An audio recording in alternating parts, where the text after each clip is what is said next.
राजस्थान की धरती पर बना एक ऐसा किला जिसे देखकर दुश्मनों के कदम कांप जाते थे। एक ऐसा दुर्ग जिसने सदियों तक आक्रमणकारियों को चुनौती दी। लेकिन 1567 में भारत का सबसे शक्तिशाली मुगल बादशाह अकबर अपनी विशाल सेना लेकर चित्तौड़गढ़ की ओर बढ़ रहा था।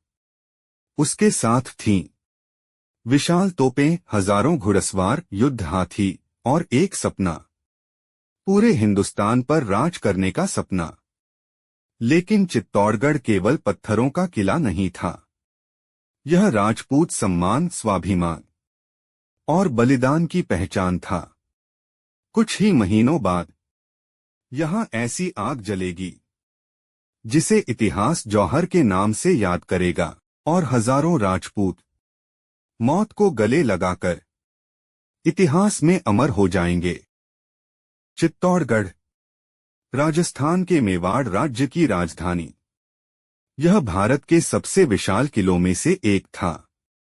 करीब 700 एकड़ में फैला यह दुर्ग ऊंची पहाड़ी पर बना था, जहां तक पहुंचना ही बेहद कठिन था। किले में विशाल द्वार, मजबूत दीवारें, जलाशय, मंदिर और सैनिक चौकियां थीं। लेकिन इसकी सबसे बड़ी ताकत थी राजपूतों का आत्मसम्मान। यह किला सिसोदिया राजपूतों का गढ़ था। यह वही मेवाड़ था जो कभी किसी के सामने आसानी से नहीं झुका। इससे पहले भी अलाउद्दीन खिलजी और बहादुर शाह जैसे शासक चित्तौड़गढ़ पर हमला कर चुके थे।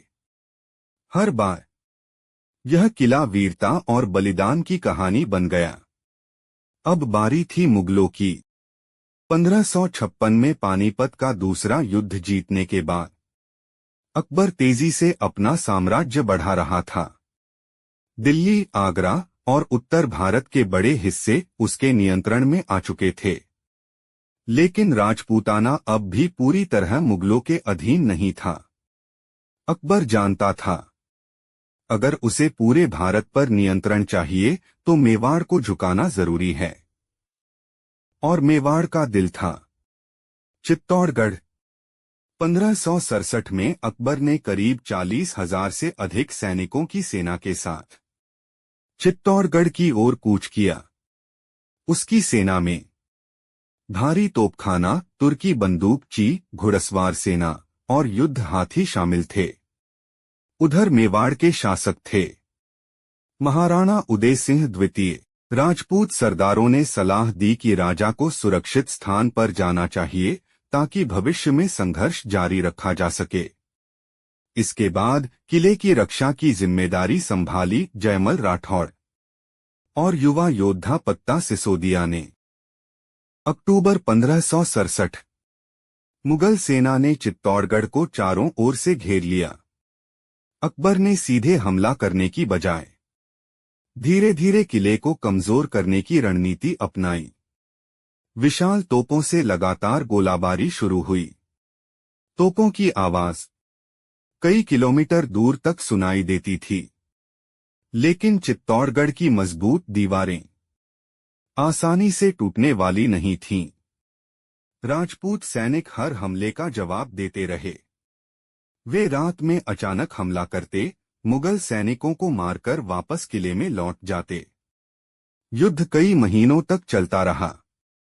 धीरे धीरे किले में भोजन कम होने लगा, पानी की समस्या बढ़ने लगी, लेकिन राजपूतों का मनोबल नहीं टूटा। अकबर ने फिर नई योजना बनाई। उसने सुरंगें खुदवाकर दीवारों के नीचे बारूद भरवाया ताकि विस्फोट से दीवारें उड़ाई जा सकें। कुछ हिस्सों में दीवारें टूटने लगीं। अब निर्णायक समय करीब था। एक रात जयमल राठौड़ किले की टूटी दीवारों की मरम्मत कर रहे थे। अकबर दूर से सब देख रहा था। उसने अपनी बंदूक उठाई और गोली चला दी। कहा जाता है कि वह गोली जयमल को लगी। जयमल के घायल होने से राजपूतों को समझ आ गया कि अब किले का बचना मुश्किल है। इसके बाद किले में अंतिम तैयारी शुरू हुई। जब हार निश्चित दिखने लगी, तब राजपूत महिलाओं ने जौहर करने का फैसला किया। विशाल अग्निकुंड तैयार किए गए। महिलाओं और बच्चों ने आग में प्रवेश किया ताकि वे दुश्मनों के हाथ न पड़े। पूरा किला चीखों और आग की लपटों से भर गया। इसके बाद राजपूत योद्धाओं ने केसरिया वस्त्र पहन लिए। अब वे मौत के लिए तैयार थे। सुबह होते ही किले के द्वार खोले गए। राजपूत अंतिम बार युद्ध के मैदान में उतरे। वे जानते थे वापस लौटना संभव नहीं। फिर भी वे पूरी ताकत से लड़े। लेकिन विशाल मुगल सेना के सामने आखिरकार वे वीरगति को प्राप्त हुए। फरवरी 1568 में चित्तौड़गढ़ मुगलों के कब्जे में आ गया। यह अकबर की सबसे बड़ी जीतों में से एक थी। इतिहासकारों के अनुसार इस युद्ध में हजारों लोग मारे गए। अकबर ने विजय के बाद किले में नरसंहार का आदेश भी दिया, जिसका उल्लेख कई ऐतिहासिक स्रोतों में मिलता है। लेकिन इस युद्ध ने राजपूत वीरता को अमर बना दिया। आज भी जयमल राठौड़, पट्टा सिसोदिया और चित्तौड़गढ़ के योद्धाओं की गाथाएं राजस्थान में गर्व से सुनाई जाती हैं। चित्तौड़गढ़ हार गया, लेकिन उसका स्वाभिमान कभी नहीं टूटा। यह युद्ध केवल एक किले की लड़ाई नहीं था। यह सम्मान, बलिदान और स्वतंत्रता की लड़ाई थी, जहां हजारों लोगों ने झुकने से बेहतर मौत को चुना। और शायद इसी कारण चित्तौड़गढ़ आज भी भारत की वीरता का सबसे बड़ा प्रतीक माना जाता है।